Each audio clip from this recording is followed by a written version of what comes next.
ఈ ఛానల్ ఇవో నేను జీతగాన్ని, నేను అల్లా ఎంప్లాయీని, క్యూ న్యూస్ నాది కాదు అన్నగా అది నిజమైంది. అలా తదాసు దేవతలు చూసిర్రు, తదాసు దేవతలు చూసి తదాసు అన్నారు. క్యూ న్యూస్ లోకి వెళ్ళి డిలీట్ చేసిర్రు, హెచ్డీలోకి వెళ్ళి డిలీట్ చేసిర్రు, షనాజ్లోకి వెళ్ళి డిలీట్ చేసిర్రు.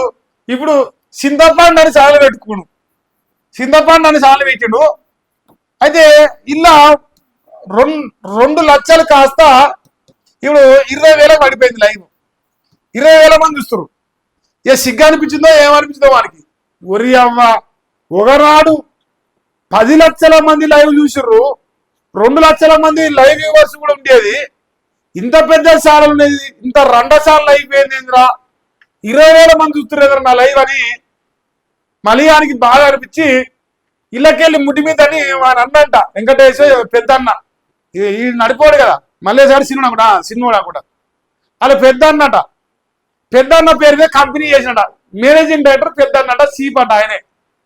ఆయన ఏం చేసిన అన్నదమ్ముల పంచాలు వచ్చి ముట్టి మీద తగ్గట మలిగాని తన్నేసి 3 ఛానళ్ళకి వెళ్ళి మలిగాని ఎగిరి తన్నుడు అంటే అవుతాడే వాడంట, ఎగిరి తగ్గరంట.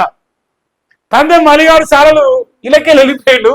సింధపాండ్ ఛానల్ అని పెట్టినోటి తిన్మారు మల్లన్న అఫీషియల్ అట. అది ఏమైందని తెలుసా, ఎవడు దేవతాడు అని అల్లా ఏమి చేయదురా దేవుడా అని చెప్పేసి ఇప్పుడు ఫ్రీ లింక్ అంటాడు.